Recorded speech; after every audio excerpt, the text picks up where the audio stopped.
bypass, good flow of water, and very little smoke, and that was from cold as well, that start. So when we do the preheaters, it's even cleaner running. So pretty pleased with that.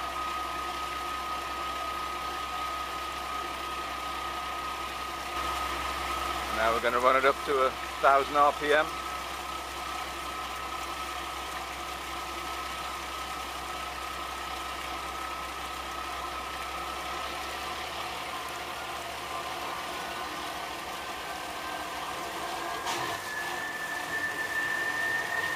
That's the cylinder cut out, just switched on all 12.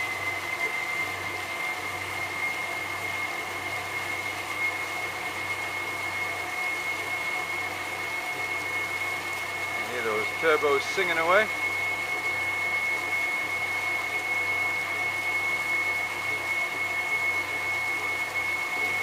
This is the noise from outside. It's pretty quiet even with the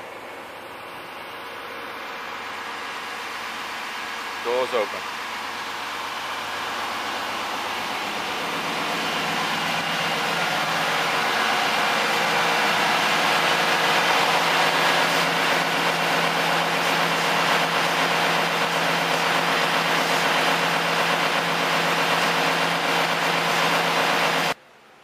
So as you can see, we've got the two battery chargers, both the same, like a main and a standby one. We've got the starboard charger hooked up, charging the engine start batteries at the moment, and there'll be a connection to the service batteries too, of course. Here's the little fuel lift pump for priming the rear cores for the engines. There'll be one on each engine.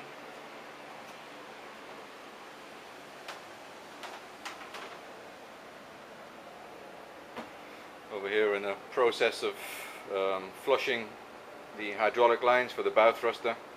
We've got them run all the way up to the thruster unit now on the bulkhead where the solenoid valves go, so we just want to make sure the lines are all clear before we actuate. So got to get them all flushed out and cleaned. Here's the starboard engine MTU preheater. The original ones that came with the engines were much bigger and much more complicated, so I decided to put one of these basic off-the-shelf Kim hot starts available here. Seems to work really good. That's a little hot water circulating pump on top, the check valve through the block.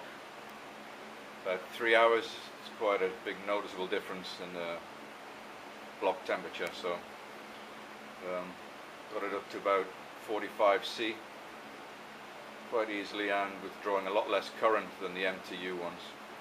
So they're pulling about 12 amps at 220 volts, and I also put a indicator light on there so we know that they're still on, you know. But yeah, it worked very nice, very nice.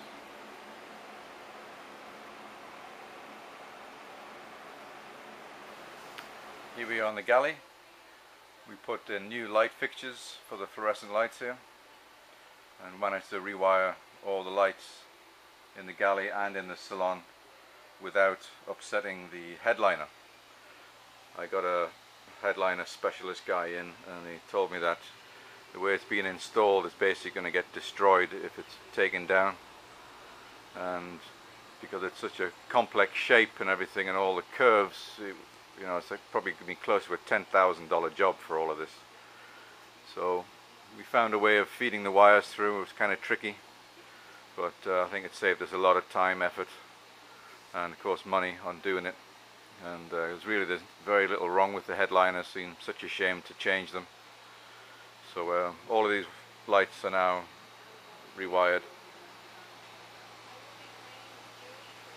All the wires are run either over into the corner there or into this compartment here where we're going to put a junction box and do all the switching.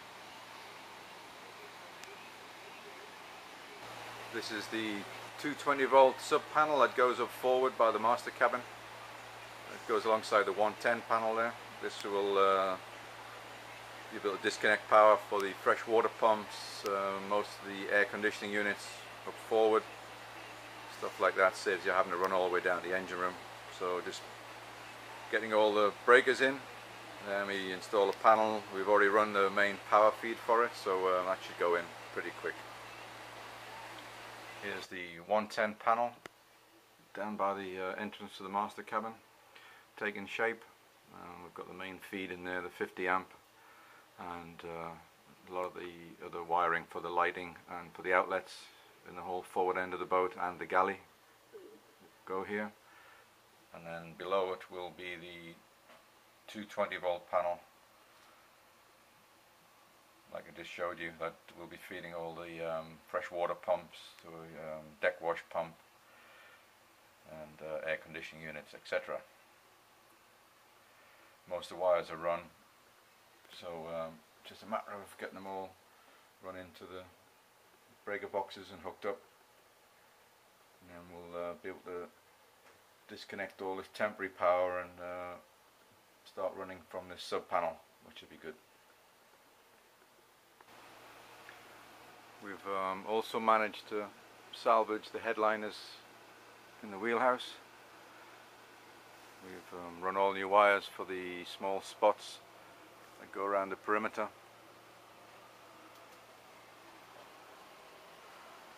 Also, all the nav lights have been rewired and all the wires run back to behind the dash. We've also rewired the deck floodlights. Here's the junction box, the switching for the floodlights. That's the two aft facing and the one forward facing. And I have a switch over here by Charlie. The switch on there operates the floods now.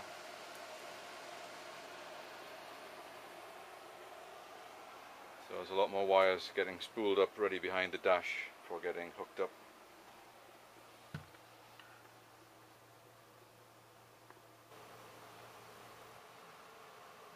Yeah, these are all the MTU controls and gauge panels. They fit really nice into the space we had.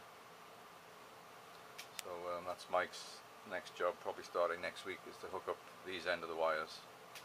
So we'll be able to start and stop from up here and keep an eye on everything. But yes, nicely laid out. This is one of the small packaged air conditioning units I've been talking about. Now, this one's a 12,000 BTU unit. As you can see, it's pretty small, and you know, this should quite easily cool the master cabin. So we're going to get it rigged up and give it a test and see how we get on with that. But yeah, nice little simple straightforward unit, full small current, highly efficient plastic drip tray and stuff, so long lasting as well. So yeah, it'll be good to get it in and get it tested soon.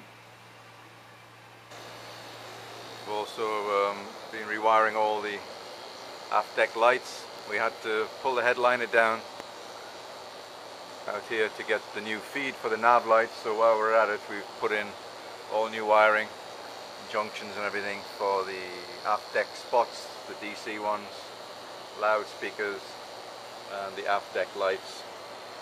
And I've gone to 110 volts on the lights, so I've actually got new lights going in now. These are 110 volts instead of the 24 volts that were there before, so trying to get as much stuff away from the batteries as possible.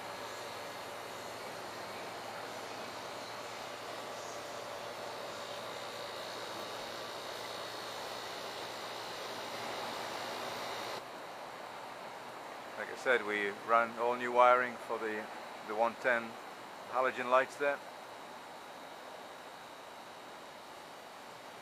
Still trying to find a way to get the power to the other lights up there, the DC lights that are hanging down. It's going to be tricky because it's in the sandwich, the foam that makes up the coach roof there, but we'll find a way.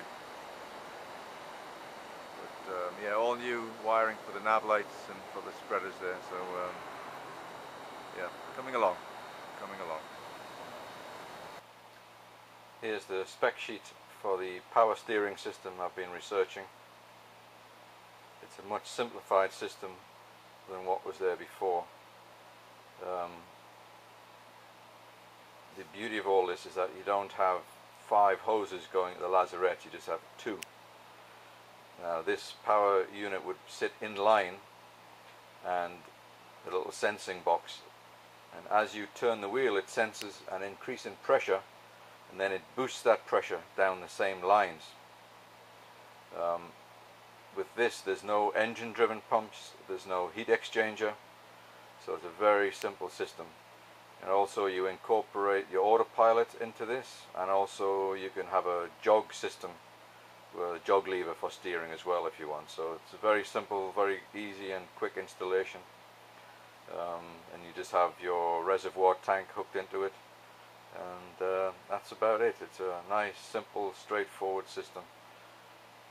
So and if it's not turned on, or if it quits for whatever reason, the hydraulic fluid manually just flows straight through, so there's no switching of valves or anything. You just carry on steering as per in purely manual mode.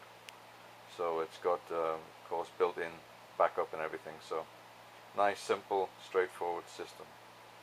I'm just waiting on pricing for it and availability, which is hopefully have that next week.